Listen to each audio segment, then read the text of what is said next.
but it really rejuvenated me with my teaching. It took me to a different level with my really good players.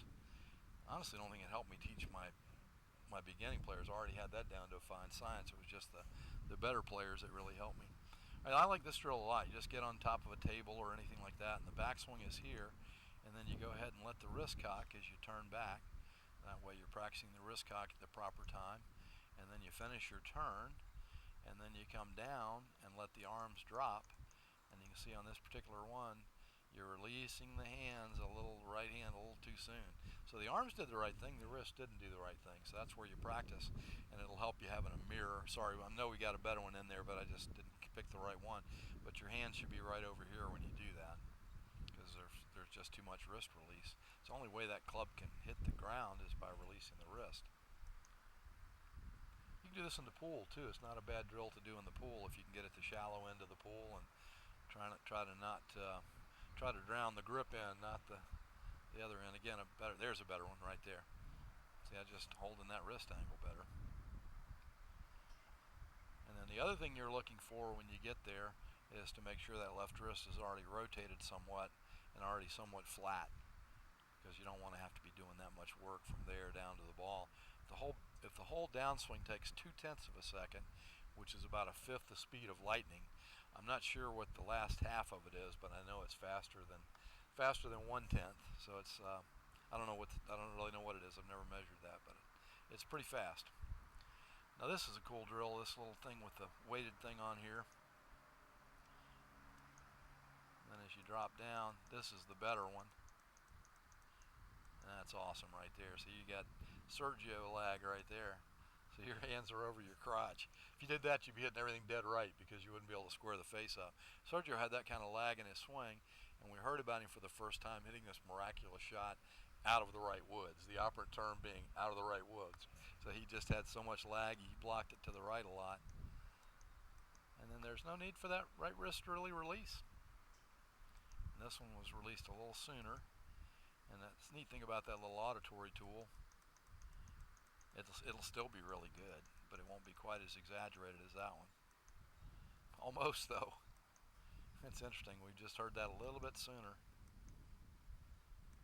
Yeah, that's still pretty good. But you can see coming through, there's no reason for that to be released that much. That club should at least be here, if not here, if we're really holding the angle in that right wrist. So like I said, Johnny Miller used to say the secret to good contact is to put the right palm on top of the ball. And it's not even a possibility, but it's a good visual.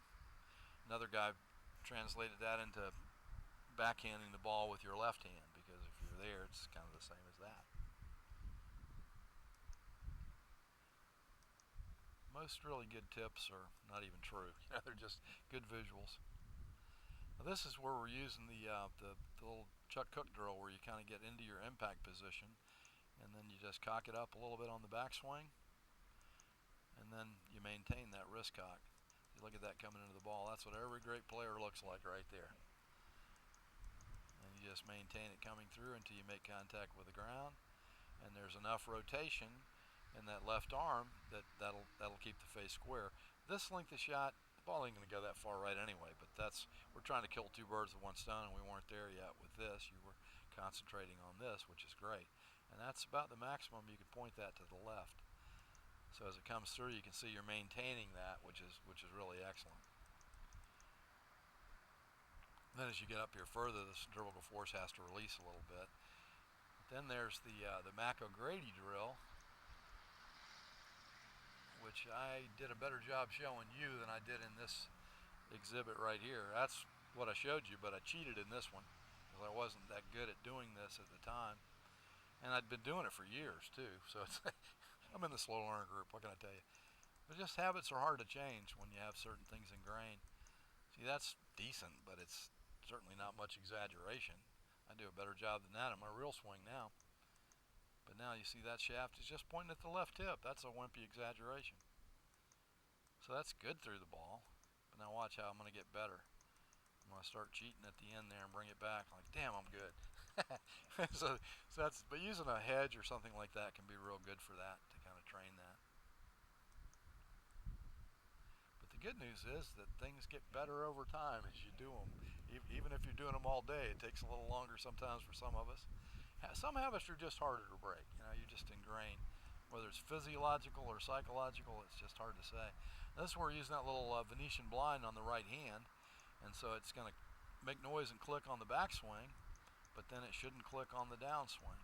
And that's pretty good, and then that's good, and that's good. And again, that was disregarding the left arm at that point, but you did a great job of maintaining that right wrist. And you realize that you can be out here like this, you can be out here like this. And you don't really need to use your shoulders to do that.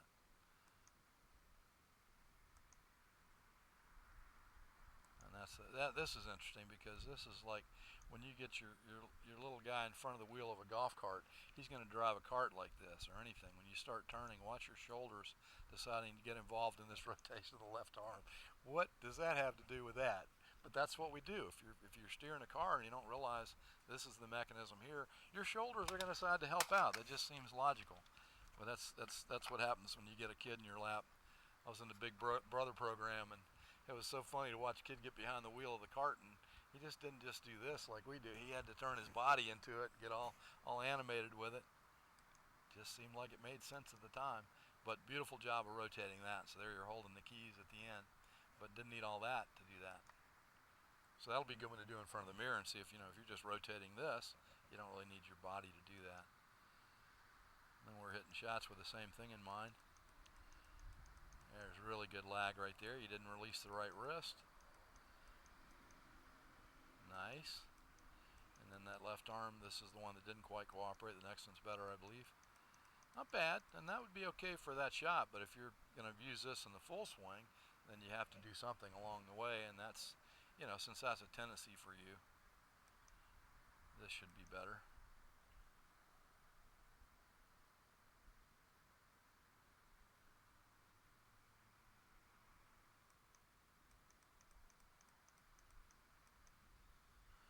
Yeah, a little bit of a release in the wrist. For that velocity, there's no reason for this to ever point anywhere but your left hip through the ball.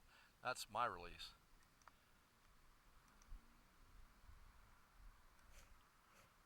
He's running a little late. Let me show you this. Pick on myself a little bit here. Here I am with my normal release. See, good lag. This looks identical to Nicklaus, other than the bank account. But I mean, actually a little better than Nicklaus, because Nicklaus released more than that. Not a very good release, but good shot, and that's my natural release. That's why I do half to quarters to get better at it. And again, I'm better at this than I used to be too. These are old videos. Yeah, it's pointing at the left hip, still pointing at the left hip. Now, the sad thing is, even there I was trying to exaggerate and do this. So, yes, I got to go for the exaggeration to get the happy medium, just as we all do. But that's pretty good. And the less you use your wrist, the more you use your body. So I get a better turn that way. And the body turning is just to add speed. It doesn't change the face of the club. If your hands are coming through, you better be hitting a lot of golf balls. Otherwise, you're never going to be able to coordinate that. So this is where Nicklaus did that. He had to have control over the face. That's why his grip was so critical. He had to keep that grip nice and weak. And your grip becomes more critical the more you release like that. Plus, it's easier to hit thin shots and fat shots, and you lose a lot of velocity. And not only that, but you put strain on that tendon.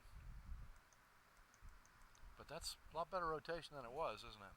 Mm-hmm. You notice the arms are working together better, and this is even better than that one, if I remember correctly. Same length of swing.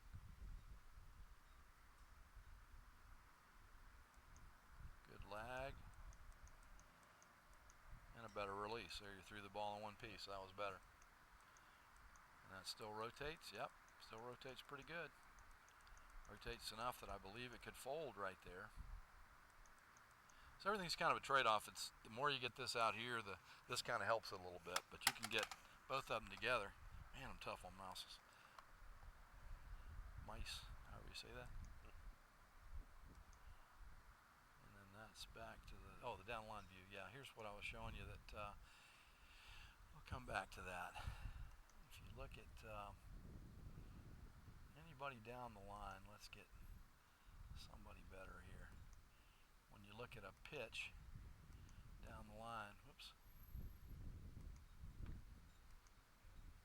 Watch how much shaft is showing. That's the term that I use. This is basic quarter to quarter swing. Watch how much the shaft will show on the through swing. See how that tells you that I haven't released my right wrist, and I'm doing a pitch, so I'm keeping the face pointed up. Now I can get the face pointed down and still have that much shaft showing. If you look at Seve Ballesteros hitting a pitch shot, it's the same thing. See how he's going to keep a lot of shaft showing because he's not releasing his right wrist. So he's holding that angle out there. Tiger with a pitch, same thing. There's nobody pitching the ball well that's going to be flipping at it. I don't know if I can't quite see that. Can you? Can you see that club coming through? Mm-hmm. There it is, yeah. So he's holding that angle in his right wrist, because otherwise it gives you too much variance in the trajectory of the shot and everything else. So now with you doing that, you got better at this. I mean, you had a whole one chance at this, so it wasn't a lot of huge sample, but you did great.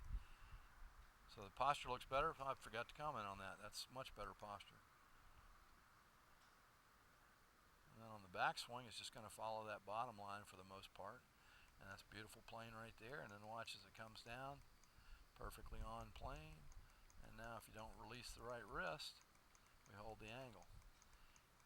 And I don't know if there's enough footage in here, but you brought it back to right here at the end, holding the angle a little bit better. Yeah, there it comes. There it comes. It kept coming until it got right. You knew where it was supposed to be. You just didn't do it. So that's a very good thing to do. And what I was going to show you is if you look at, we saw the irons, or we saw the pitching wedge for these guys. If you look at, let's get Tiger with an iron, just because these videos are good.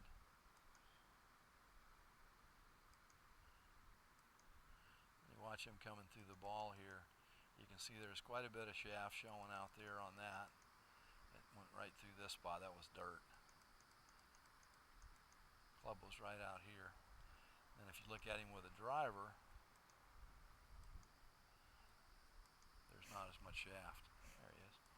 See how the shaft is out there more and more released. And that's not a difference in the swing. It's just a difference in the release. That's all that is. The centrifugal force changes the angle there a little bit is all that is.